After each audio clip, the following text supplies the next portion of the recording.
Alright everybody, welcome back to the Driveway Engineer. I'm JR. I wasn't going to make a video about this, it's not that interesting, but it's become interesting. I'm out here at LKQ in Grand Rapids, which is actually in Wayland, about 10 miles south of Grand Rapids, but I wanted to pull, this 4runner has Elocker in the rear. So I already have one, but now I have a solid front axle, so I want another one. This one has one. So I get here, I haven't been here to pull anything in quite a while. They used to have like metal carts and stuff. Those are all gone. Dude tells me, oh yeah, they're out there everywhere. Like, trust me, you guys watch, you know I walk this whole yard. They're not out here. They'll rent you a wheelbarrow for 20 bucks. It says no axles, no engines in it. The thing's sitting on the thing I want. Where there's a will, there's a way. I do not want to pay, you know, $300, $400, $500 for an Elocker. I think they go for like $800 on eBay. So there's really not much I can do but suck it up and figure this out. Somebody's already pulled the drive shaft out of this, so excuse me.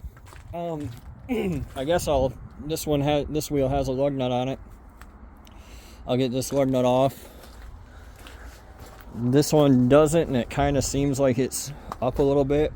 If I can get the wheels off, or even one of the wheels off, that would be pretty awesome.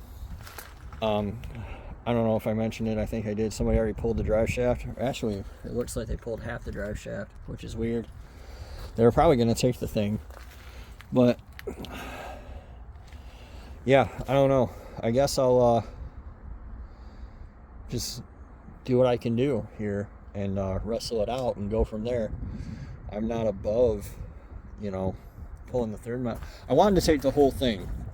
So my IFS rear is 58 inches wide, and if I put my IFS hubs on my new solid axle, it'll also be 58 inches wide. This is 60 inches wide. I was just going to put it in. I was just going to grind the mounts off, put leaf springs on, and put 1-inch spacers on the front of my new solid axle and just have a little bit wider stance. And that was going to be okay. And then I wouldn't have to modify the housing for the back. I still would for the front. But I didn't envision this being such a debacle. But that's who I am. It's what I do. So let me see if I can get one of these wheels off, and like I said, we'll go from there. Fucking shit show. Thanks, LKQ.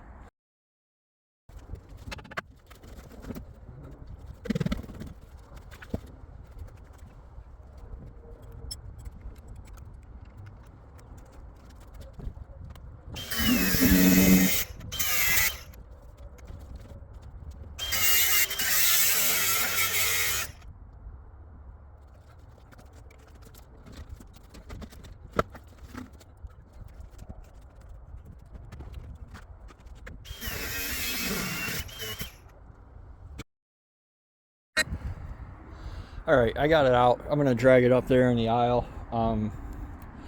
LKQ offers to pull parts for people for a fee. I don't know if I got to pay them to come out here in a little buggy or what. But I'm going to put my tools away and let them know I'm taking an axle, and like, how are we going to do this? I do want to show you guys this though, because I thought it was hilarious while I was cutting stuff, the comments. I thought this was holding the gas tank in, which is not uncommon, but nah. The entire upper mount ripped free, or that's the lower mount.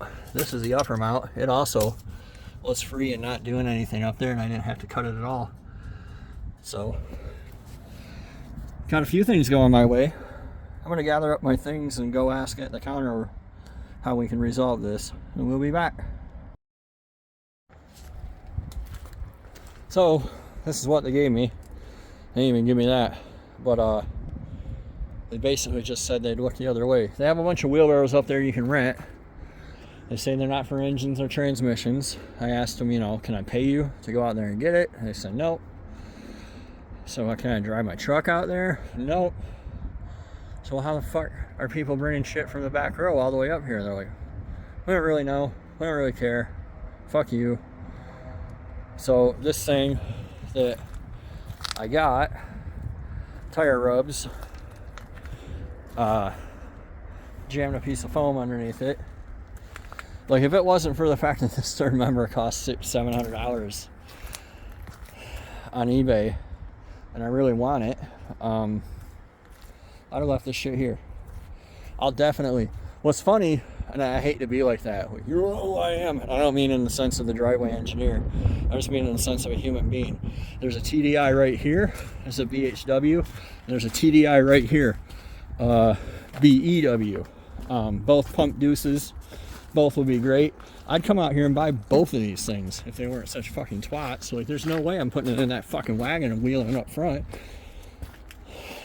At least it's starting to rain.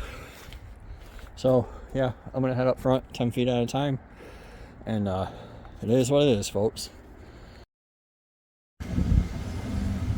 Alright, so I got it home. I'm extremely irritated with LKQ. But I'm going to go ahead and get this unloaded, and I'll kind of show you guys the difference between my front axle, which I don't think I've shown you, and this Elocker rear. And we'll kind of wrap the video up there. So let me pull the truck out from under this and bring it right back. Alright, it's a little difficult to see, but on the newer housings where the Elocker goes, it cuts over and down. So like, these three studs aren't right. So you have to go in and clearance the housing, move one of them. So it doesn't bolt in, but it'll fit, if that makes sense. So I had the one in the shop there that I'll modify this housing for, and then this one I'm just going to cut the brackets and stuff off this and weld leaf perches onto it and send it on down the road, I hope. It's pretty scaly, but hopefully it's still a good housing. So anyway, the 4runner is going to live again. I don't know if I mentioned I'm going to go pick up a BHW Passat engine for it shortly, later this week. And yeah, things are progressing. So future plans for over the winter: solid axles, leaf springs up front, BHW TDI. Going to go to an automatic transmission. Going to move that fuel tank to the back, which actually I'll take that rear one out of Marv and put that back there, and he'll be ready to go in the spring. So thanks for watching. I hate LKQ. I recommend nobody go there. Be prepared for me to spend lots of time ranting about how I hate LKQ. Just admiring my wife's truck here. It's very pretty. Yeah. Thanks for watching. We'll catch you next time on The Driveway Engineer. See ya.